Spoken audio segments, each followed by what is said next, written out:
brigar por isso. Aliás, as tretas que eu tive com o Felipe Melo, algumas por conta do Bolsonaro, mas não diretamente. Por exemplo, com o Felipe Melo a gente até se entendeu mais recentemente.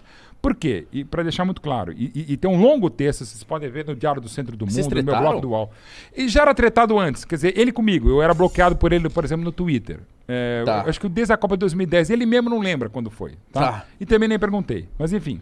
Mas teve uma treta agora, em 2020, uma transmissão que eu fiz pela TNT, Palmeiras Atlético Paranaense, foi um 0x0 com um gol. Esses jogos que eu dormi enquanto eu estava fazendo. Foi logo depois do Paulista, acho que foi a segunda rodada do Brasileiro, um jogo pavoroso, foi um 1x0 gol do Veiga lá na Arena de Curitiba.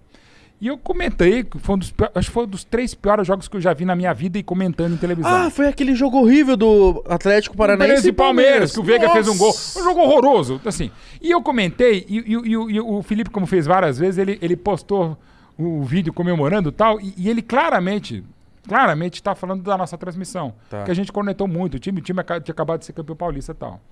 E aí eu tretei mais uma vez com ele e tal, que ele tá falando, aqui é Palmeiras, não sei o que lá. E eu falei, velho, com todo respeito, não vem falar o que aqui é Palmeiras. Eu não sou mais ou menos palmeirense do que ninguém. Mas como eu nasci palmeirense, o Felipe está se transformou num palmeirense, mas rubro-negro de berço e não tem problema nenhum, tá? O Ademir da Guia era Bangu, quando começou. O Evair contra o grande ídolo do Palmeiras era Santos, o César era Flamengo. De time é muito da identificação. E não tem problema nenhum. Eu acho maravilhoso que os caras virem torcedores, acho fantástico. E do Palmeiras e qualquer outro clube. Rivelino, maior craque, não necessariamente o maior ídolo da história do Corinthians, era um grande palmeirense e por ter sido recusado pelo Palmeiras, ele virou um grande corintiano mesmo. E acontece várias vezes, em vários clubes e tal. O próprio Ronaldo Fenômeno, rubro-negro de coração, quando ele veio pro Corinthians em 2009, vira um baita corintiano até hoje. Mas enfim. E o Felipe meio que viu assim, palmeirense meio que não critica, palmeirense o seu. Eu entendi o lado dele, mas também quis me defender. E depois a gente até se entendeu, tá ok. Mas a minha treta, voltando à questão do Felipe Melo e a questão de política, não era com o Felipe Melo. Quer dizer, começou com a treta com política pelo seguinte: teve uma manifestação de 1º de maio de 2018, em que ele pegou e falou, com os manifestantes e tal, e pau nos vagabundos. Ele falou em cima dos manifestantes de um 1º de maio. E não era só pro pessoal de esquerda, na maioria era. Mas eu falei, cara, manifestante de 1º de maio não dá pra dizer que é pau nos vagabundos. E ele falou, pau nos vagabundos e Bolsonaro 2018, Bolsonaro pra presidente. E me irritou não pelo falar Bolsonaro pra presidente, ele podia falar Cabo Daciolo pra presidente, que ele é uma figura fantástica. Não é o problema, o problema é falar pau nos vagabundos. Que aí, dia 1º de maio, dia dos trabalhadores. Exato. Então isso me irritou, mas atrelou no Bolsonaro, ele claramente já se manifestou. E quando o Palmeiras fez um gol com ele, jogando de novo muito bem, tem jogado cada vez melhor o Felipe. Ele fez um gol em 2018 contra o Bahia, e no final, né, na entrevista para a Globo, ele falou que queria dedicar esse gol ao Jair Bolsonaro, que está no hospital, porque estava se recuperando da facada. Não teria problema nenhum da minha parte. Ele podia dedicar o gol a um amigo, no caso o Jair Bolsonaro, que havia levado uma facada, dedicar ainda mais motivos para levar uma facada para um crime hediondo como esse. Agora não podia falar o que ele falou. Podia mandar um abraço para um amigo, podia mandar um abraço, falar o nome do amigo, que é o Jair Bolsonaro, que estava no hospital se recuperando de uma facada, possivelmente até vendo a partida, mas não podia falar futuro presidente do Brasil. Essa frase que me pega. Porque se ele falasse, eu queria mandar um abraço ao meu amigo que está no hospital, Joelmir Betting, o nome do meu pai, futuro presidente do Brasil, ele estaria errado.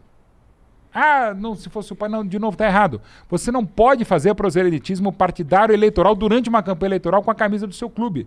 Eu não posso ir na Jovem Pan, no SBT, na TNT, na Corner, no Memofute, no PES, estou citando lugares onde eu trabalho hoje, na produtora Canal Azul, na Ovo em Pé, um pouquinho, todos esses aqui. Tá, Yahoo também, por favor, e tal.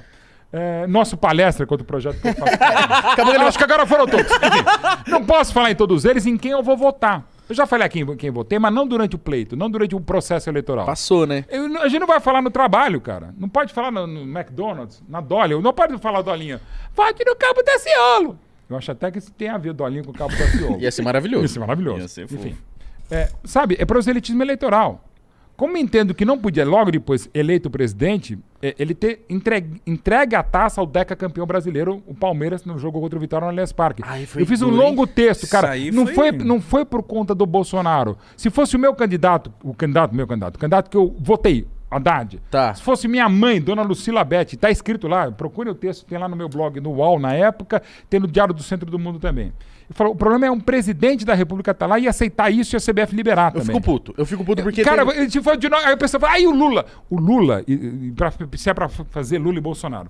O Lula, em 2009, na Copa do Brasil, o Lula recebeu no dia seguinte em Brasília 4 ou 5 jogadores e o Tite, e mais presidente do Corinthians, no gabinete dele. Em Brasileirão também, em 2005. Cara, também. Ele não aparece recebendo a taça no gramado e o que é pior, recebendo e levantando a taça. Isso que eu ia falar, ele não é jogador, momento, né? nem o presidente. Eu vou falar daqui de um amigo meu há 24 anos, que é Paulo Nobre, que eu briguei várias vezes com ele, embora meu amigo por conta do Palmeiras, basicamente. Mas quando o Paulo Nobre ele ergue a taça junto com um dos meus futuros biografados, o Zé Roberto, ele levanta a taça.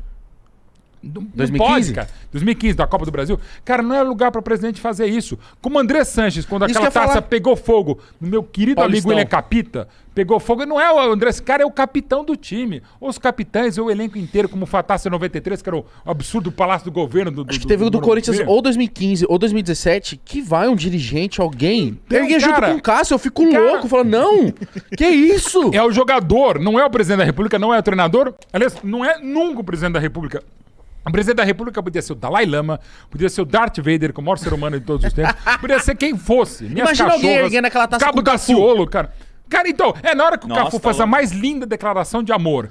Eu te amo, Regina. Jardim Irene 100%. Vem lá o que fosse. Na época era o Fernando Henrique Cardoso.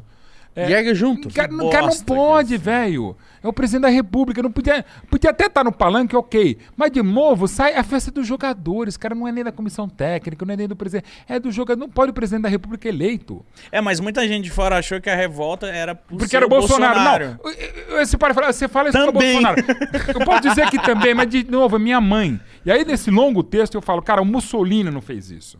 O Hitler não fez isso. Aí, indo para a esquerda, o Fidel talvez tenha feito. O Stalin não fez isso, cara. Não pode.